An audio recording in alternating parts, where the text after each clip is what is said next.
The Galactic Council chamber fell silent as Administrator Vexthor displayed the updated planetary classification.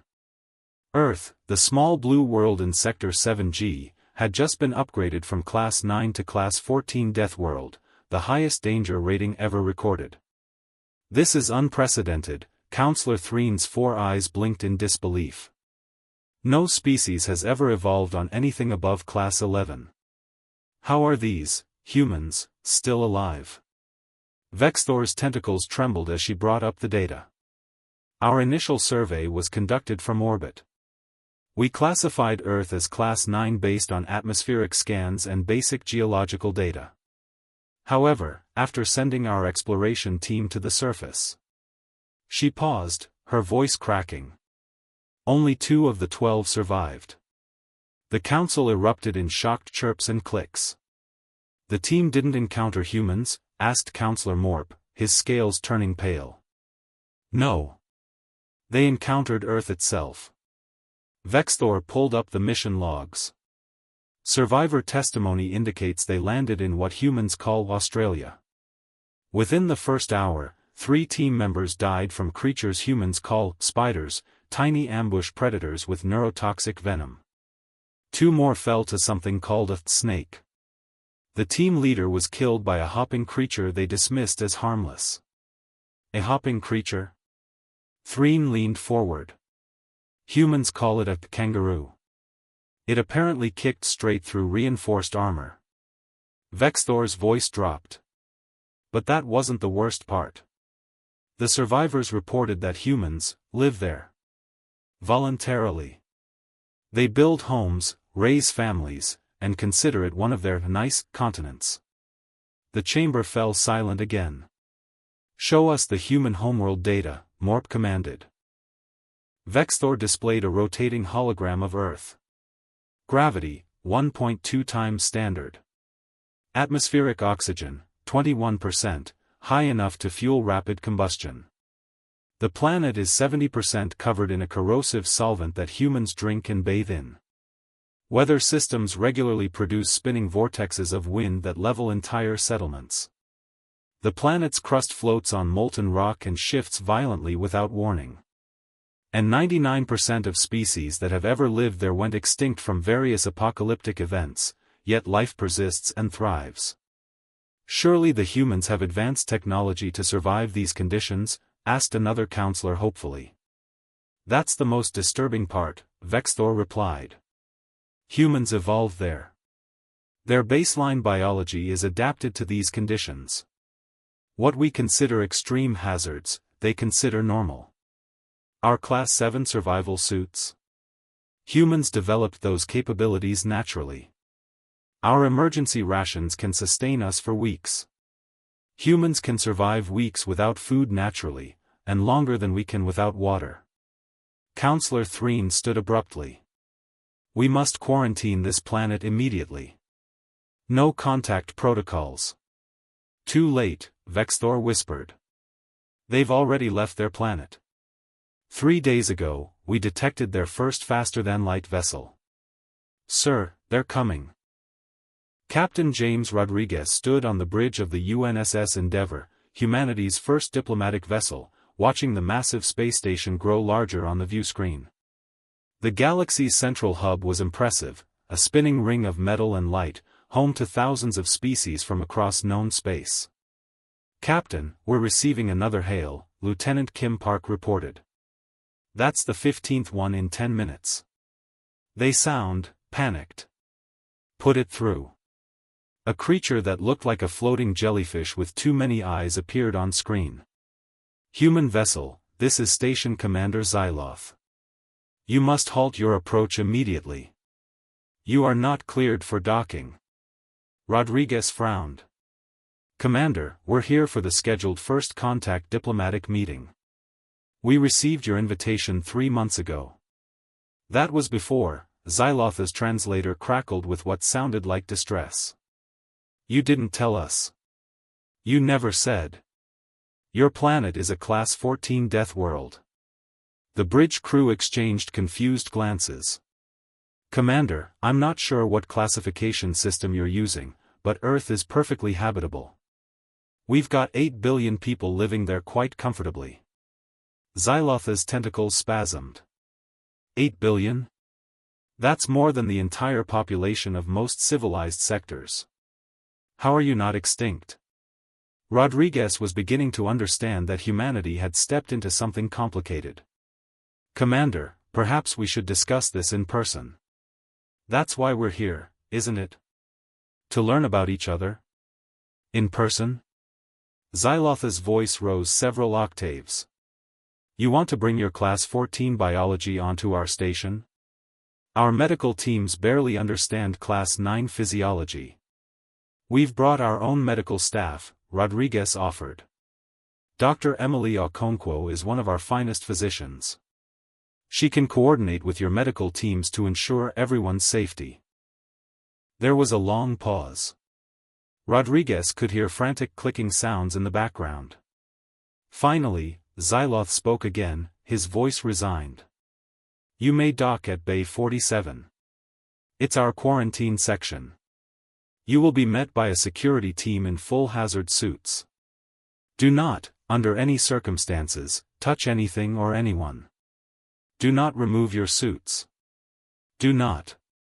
Commander, Rodriguez interrupted gently, we're diplomats, not invaders. We'll follow whatever protocols you set. We're here to make friends. Friends, Xyloth repeated weakly.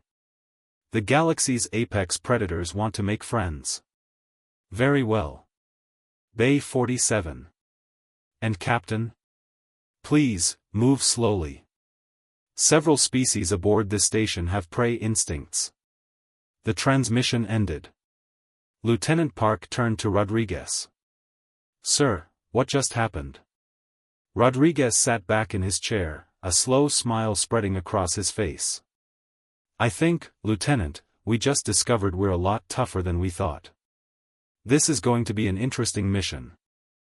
The docking bay was a sight to behold. As the airlock opened, Rodriguez and his diplomatic team of 6 were met by what looked like an entire military battalion. Creatures of every imaginable shape and size lined the walls, all wearing heavy armor and wielding weapons trained on the humans. Welcome to Central Hub, Xylotha's voice crackled through an intercom. Please proceed to the decontamination chamber. Slowly. Rodriguez noticed several of the guards backing away as the humans walked forward. One reptilian being actually dropped its weapon and fled. Dr. Okonkwo leaned close. Captain, I'm reading elevated stress hormones from nearly every species here. They're terrified of us. Just keep smiling and moving, Rodriguez murmured back. The decontamination chamber subjected them to scans, chemical baths, and radiation that would have killed most species, according to the increasingly frantic technicians. The humans stood patiently through it all. Finally, they were led to a massive council chamber. The Galactic Council sat behind a curved table, with at least 50 feet of empty space between them and where the humans were directed to stand. Administrator Vexthor spoke first. Humans of Earth, we welcome you to the galactic community. She didn't sound welcoming. We must discuss your planet's classification and what it means for galactic relations. Rodriguez stepped forward, and half the council flinched. Administrator, we appreciate the welcome. Though I admit we're confused by the reception. We came in peace. Peace, Counselor Threen clicked his mandibles nervously. Yes. We understand you believe that. But you must understand our perspective. Your world is rated more dangerous than any other life-bearing planet we've encountered. The fact that sentient life evolved there at all is disturbing. Disturbing? Lieutenant Maria Santos couldn't help herself. Earth is beautiful. Dangerous, yes, but we've learned to live with it. Learn to live with it, Vexthor repeated. Your wildlife includes hundreds of species capable of killing a standard galactic citizen. Your plants include varieties that cause excruciating death by touch. Your weather patterns generate phenomena we use as weapons. Your oceans reach pressures that crush starship hulls. And you live there. Thrive there. Rodriguez was beginning to see the situation clearly. I think I understand. You're not afraid of us as a military threat. You're afraid of what our evolution has made us. Precisely, Morp admitted. Every species here evolved on worlds we rate Class 3 to Class 7. Mild weather, gentle gravity, peaceful ecosystems. We had to develop technology to become dangerous. But you. He gestured at the humans. You're naturally adapted to extremes. We can barely survive in protective gear. Dr. Okonkwo stepped forward. If I may? Perhaps we could start with a simple biological exchange of information. Dr. Okonkwo stood at the presentation console, aware that every eye in the chamber was fixed on her with a mixture of fear and fascination. She pulled up a holographic display of human anatomy. Let's start with basics. Human skeletal structure. The hologram highlighted the skeleton. Several counselors gasped. You have an internal skeleton, a crystalline being named Shardra exclaimed. Made of mineral calcium?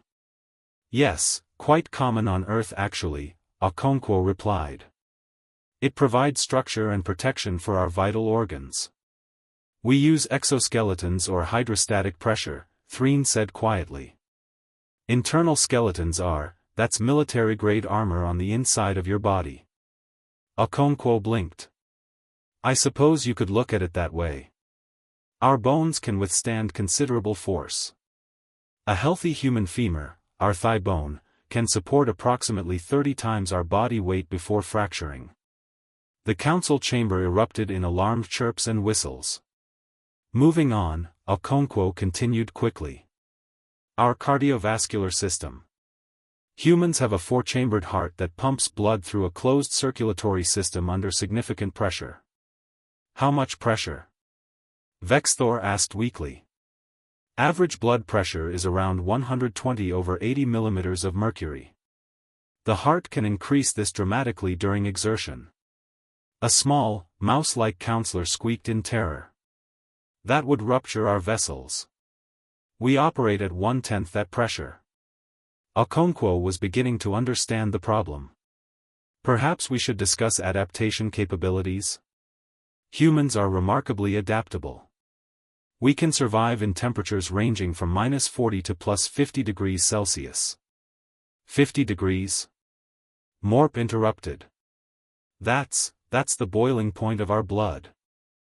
We can consciously hold our breath for several minutes, some trained individuals for over 20 minutes.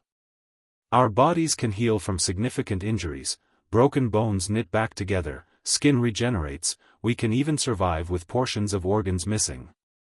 Shardra leaned forward. Your species has redundancy systems? Well, we have 2 kidneys, 2 lungs, though we can survive with just one of each.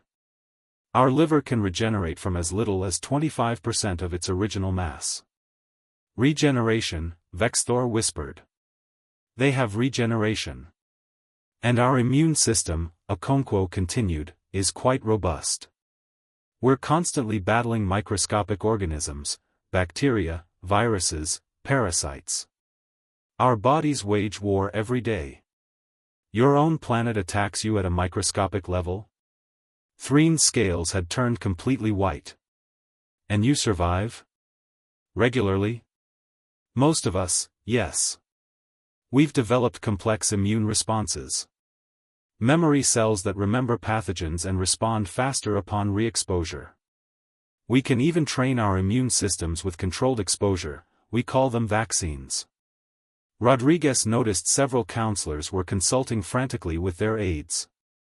Doctor, Morp said slowly, would you say humans are warriors by nature? Okonkwo considered this. We're survivors. Earth doesn't give us much choice. The next day, the Galactic Council requested a practical demonstration of human capabilities. Rodriguez assembled his team in one of the station's large observation rooms, where the council watched from behind thick reinforced glass. We'll start simple, Rodriguez announced. Lieutenant Commander David Thompson will demonstrate basic human physical capabilities. Thompson, a former Marine, stepped into the center of the room. I'll begin with what we call calisthenics, basic exercises. He dropped and began doing push-ups. The council watched in horrified fascination as he repeatedly lifted his own body weight using just his arms. He's lifting himself, Xyloth observed. Repeatedly. In 1.1 standard gravity. How much does he weigh? About 90 kilograms, Rodriguez replied. 90, Vexthor's tentacles went rigid. That's what our cargo-loading mechs lift. Thompson finished 50 push-ups, then flipped over for sit-ups. Then he jumped to his feet and began running in place, his heart rate barely elevated. His cardiovascular system is accelerating, the station's medical officer reported. But he shows no signs of distress. This is standard morning routine for our military personnel, Rodriguez explained.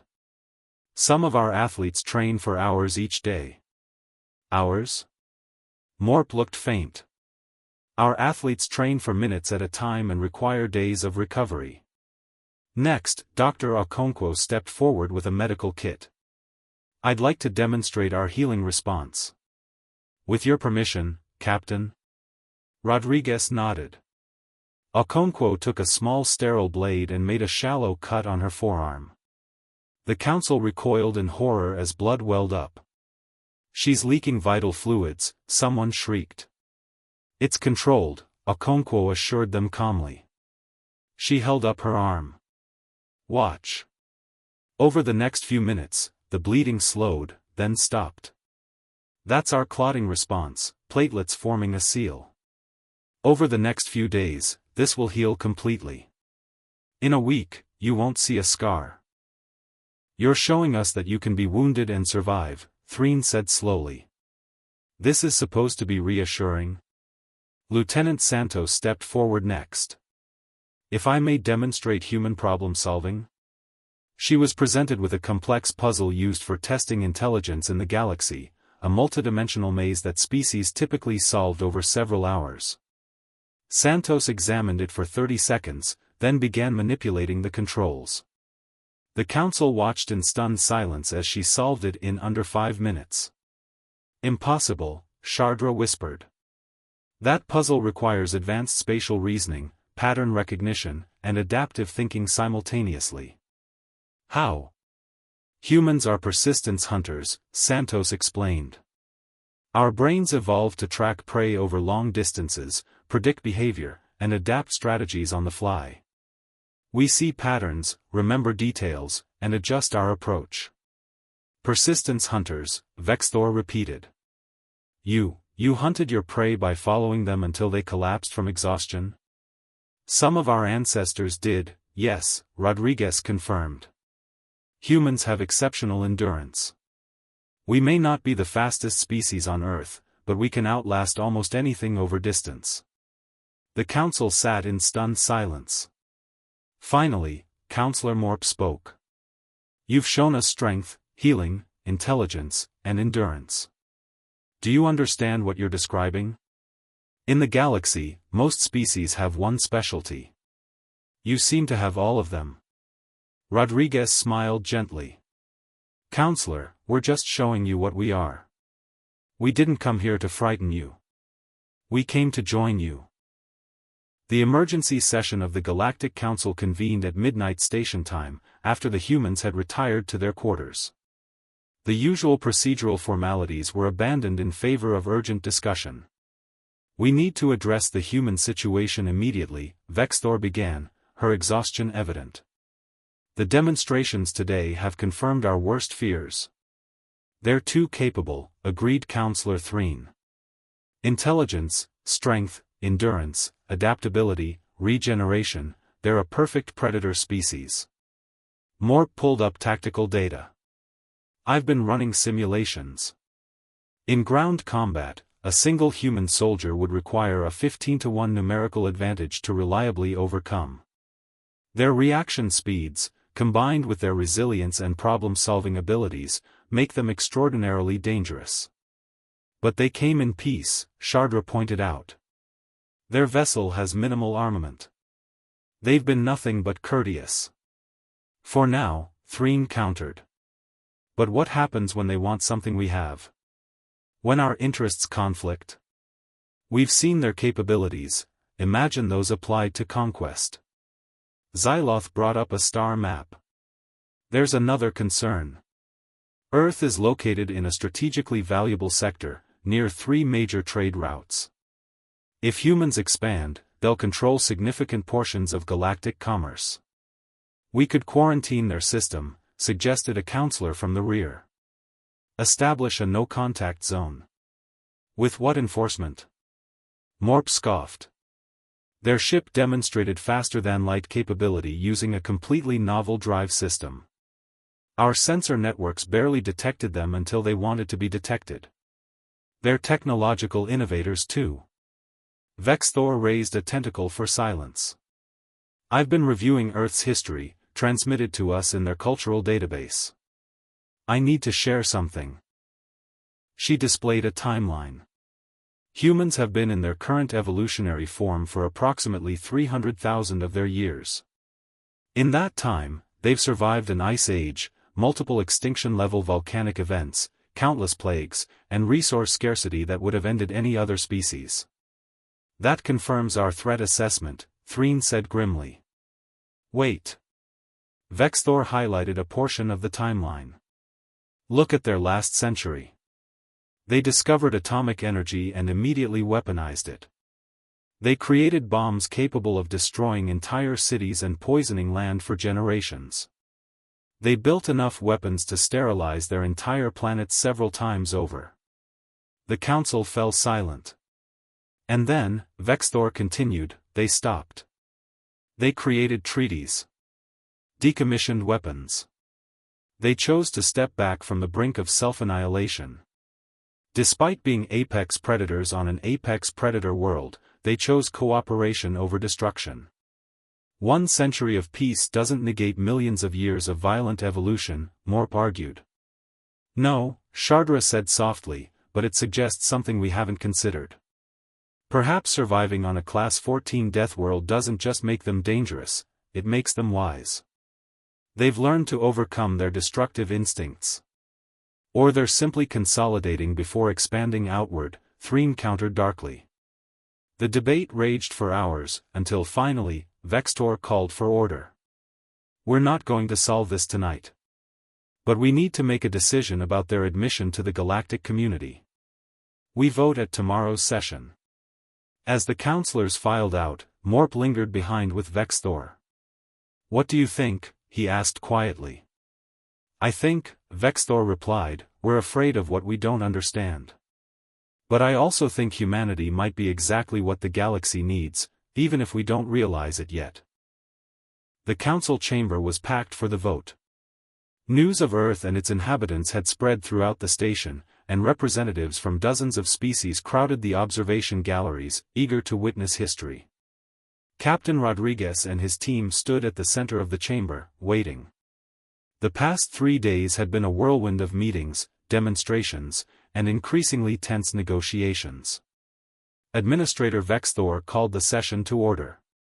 We are here to vote on humanity's petition to join the galactic community.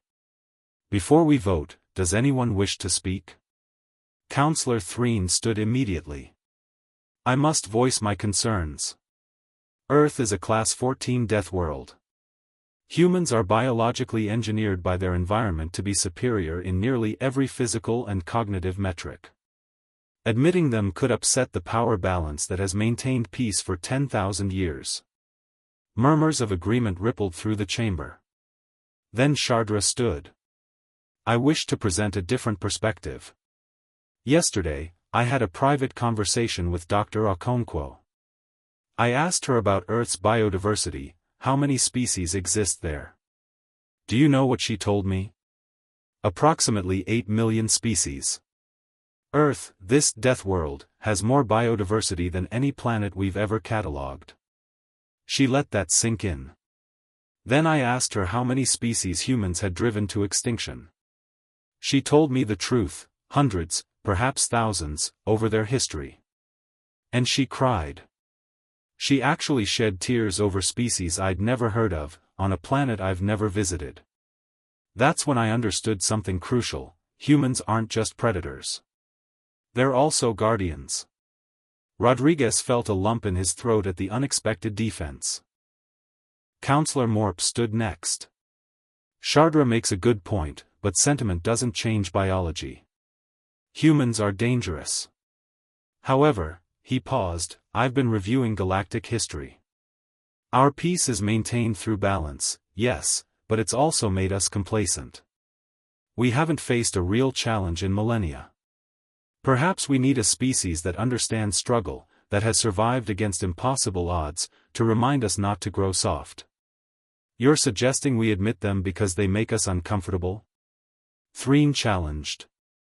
I'm suggesting we admit them because they've proven they can be both strong and wise, Morp replied. Vexthor stood. I'd like to hear from the humans before we vote. Captain Rodriguez, you've heard our concerns. Knowing what you know now, do you still wish to join us? Rodriguez stepped forward. Administrator, counselors, we came here hoping to find kindred spirits among the stars. Instead, we found people who are afraid of us. I won't lie, that hurts. But I also understand it. He looked around the chamber. Yes, Earth is harsh. Yes, humans are adapted to survive extreme conditions. But that's not what defines us. What defines us is that we looked up at the stars and dreamed of meeting you. Not conquering you, meeting you. We could have built weapons and warships. Instead, we built a diplomatic vessel and loaded it with scientists, doctors, and teachers. Dr. Okonkwo stepped forward. Every species here has something unique to offer.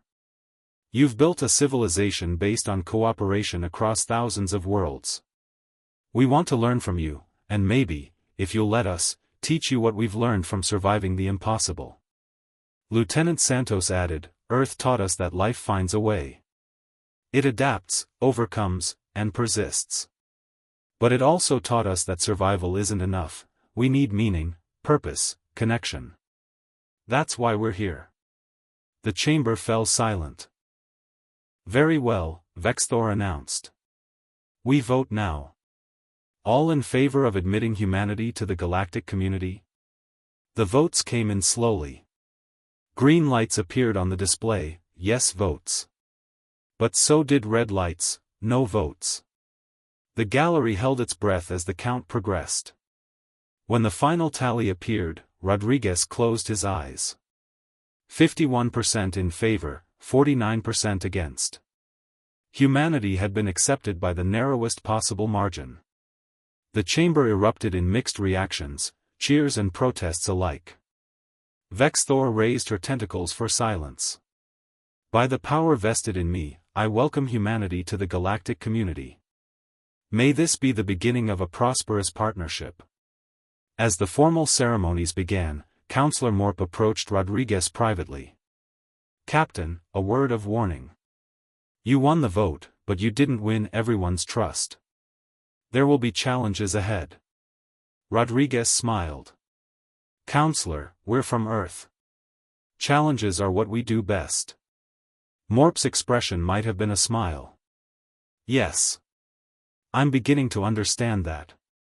Perhaps that's exactly what the galaxy needs, a species that doesn't fear the impossible. As the humans celebrated their acceptance, none of them noticed Vexthor watching from above, her expression thoughtful. She'd voted yes, but not without reservations. The galaxy was about to change, for better or worse. But as she watched the humans interact with curious species who approached them, saw the genuine joy and wonder on both sides, she allowed herself a moment of hope. Perhaps the Deathworlders would surprise them all.